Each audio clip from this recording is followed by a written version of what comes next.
Praneeth Rao phone tapping కేసులో విచారణ ముమ్మరం చేశారు పోలీసులు. రాధాకిషన్ కాసేపట్లో జడ్జి ఎదుట హాజరుపరచనున్నారు పోలీసులు. వైద్య పరీక్షల కోసం రాధాకిషన్ ను గాంధీ హాస్పిటల్ కి తరలించారు. కాసేపట్లో కొంపల్లిలోని జడ్జి ఎదుట హాజరుపరచనున్నారు రాధాకిషన్ ని పోలీసులు. రాధాకిషన్, తిరుపతన్న, భుజంగరావుని కలిపి ప్రశ్నిస్తున్నారు పోలీసులు. నిన్ననే రాధాకిషన్ ని అరెస్ట్ చేశారు పోలీసులు. ఈ రోజు కోర్టు అనుమతితో తిరుపతన్న, భుజంగరావు కస్టడీలోకి తీసుకున్నారు. ఎవరి ఆదేశాలతో ట్యాపింగ్ చేశారని ప్రశ్నిస్తున్నారు పోలీసులు.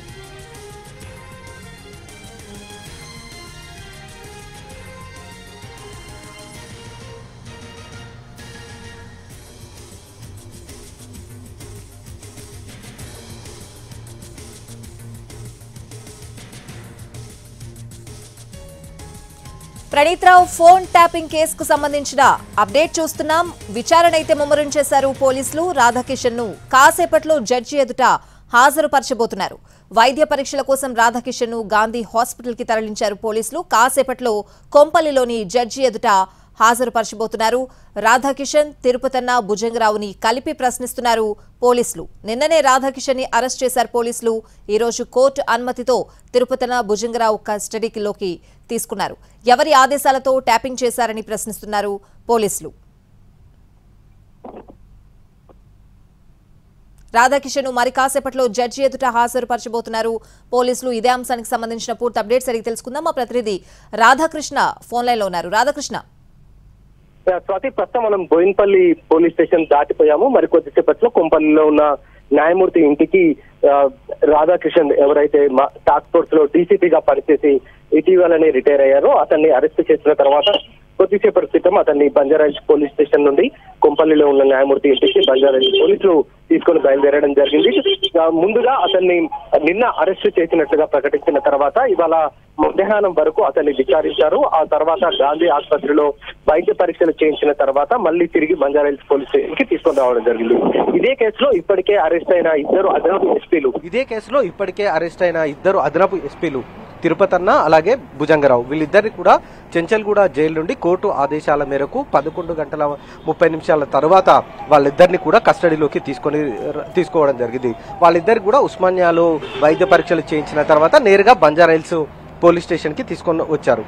ఆ తర్వాత ఇటు భుజంగరావు, తిరుపతన్నతో పాటు అప్పటికే పోలీసుల అదుపులో ఉన్న రాధాకిషన్ రావు, వీళ్ళ ముగ్గురిని కూడా కూర్చోపెట్టి ఈ ఫోన్ ట్యాపింగ్ సంబంధించిన కేసులో వాళ్ళని విచారించడం జరిగింది. నిన్నటి నుండి కూడా రాధాకిషన్ రావుని సుదీర్ఘంగా విచారిస్తూ వస్తూ ఉన్నారు దర్యాప్తు అధికారులు. ప్రధానంగా ఎలక్షన్ సమయంలో ఏ విధంగా వీళ్ళు దాడులు చేయడం జరిగింది, ఎందుకంటే హైదరాబాద్ లో టాస్క్ ఫోర్స్ టీం అనేది రైడ్స్ చేయడంలో మొదటి స్థానంలో ఉంటుంది. ఈ క్రమంలో వీళ్ళు ఆ ఎన్నికల సమయంలో డబ్బులకు సంబంధించిన లావాదేవీలు జరిపిన సమయంలో కావచ్చు, లేదా డబ్బులని వాహనాల్లో తీసుకొని వెళ్తున్న సమయంలో కావచ్చు, ఇలాంటి సమయంలో వీళ్ళు ప్రత్యేకంగా రైడ్ చేసి వీళ్ళు పట్టుకోవడం జరిగింది. దీనికి సంబంధించి ఏ విధంగా సమాచారం అందింది అన్న దానికి సంబంధించి రాధాకిషన్ రావుని సుదీర్ఘంగా నిన్నటి నుండి కూడా విచారిస్తూ రావడం జరిగింది. ఇప్పటికే ఈ కేసులో అప్పుడు ఇన్స్పెక్టర్ గా పనిచేసిన, అంటే టాస్క్ ఫోర్స్ టీంలో ఇన్స్పెక్టర్ గా పనిచేసిన గట్టు మల్లుని కూడా దాదాపు రాత్రి వరకు కూడా విచారించడం జరిగింది. అతను కూడా టాస్క్ ఫోర్స్ డీసీపీ రాధాకిషన్ రావు టీంలో అతను ఉండడం జరిగింది. మొత్తం 4 ఇన్స్పెక్టర్లలో గట్టుమల్లు కూడా ఒక ఇన్స్పెక్టర్.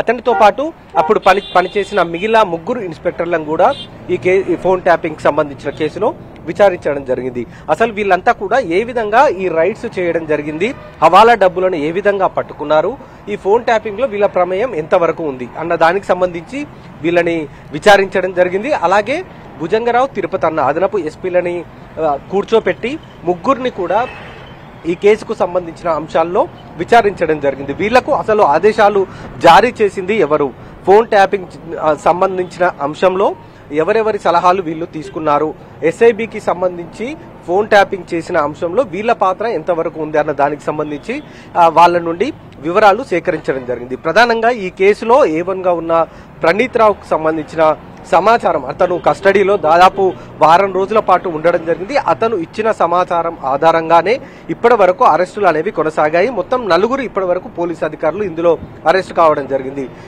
అతను ఇచ్చిన సమాచారంలో కీలకంగా ఉన్న వారిని అందరినీ కూడా విచారిస్తూ వచ్చారు.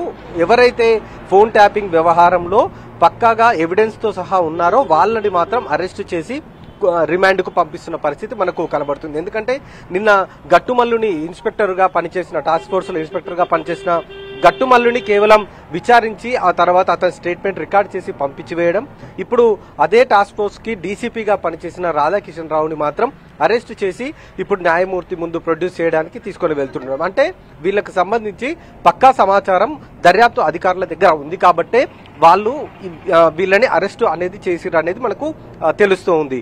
ఇందులో భాగంగానే వీళ్ళు హార్డ్ డిస్క్లని ప్రధానంగా ప్రణీత్ రావు ఈ కేసులో హార్డ్ డిస్క్లని అతను ధ్వసం చేసి మూసిలో పడేశారని అధికారులు అతని స్టేట్మెంట్లో రికార్డు చేయించడం జరిగింది. అలాగే అతన్ని కస్టడీలోకి తీసుకున్న తర్వాత అతన్ని ఎక్కడైతే పడివేశాడో ఆ హార్డ్ డిస్క్లను వాటినన్నిటిని కూడా స్వాధీనం చేసుకోవడం జరిగింది. కానీ ఈ హార్డ్ డిస్క్లో ఉన్న డాటా రిట్రీవ్ కావడానికే కొంత సమయం పట్టే అవకాశం కనబడుతుంది. ఎందుకంటే ఫోరెన్సిక్ సైన్స్ ల్యాబ్కి పంపించినప్పటికీ హార్డ్ డిస్క్లు అనేవి చాలా సున్నితంగా ఉంటాయి. వాటిని కాలుతోటి తొక్కినా కూడా దాంట్లో ఉన్న డాటా మొత్తం కూడా రిట్రీవ్ కావడానికి కొంత ఇబ్బందికరంగా ఉంటుంది. అలాంటి వాటిని మరి ఇతను ధ్వసం చేయడమే కాకుండా ఏకంగా మూసి కాల్వలో పడేశారని అధికారులు చెప్తున్నారు. కాబట్టి అది ఎంతవరకు డాటా రిట్రీవ్ అవుతుంది అనేది కూడా ఒకవైపు వేచి చూడాల్సిన పరిస్థితి ఉంది. ఆ డాటా గనక రిట్రీవ్ అయితే మాత్రం పూర్తి రైట్.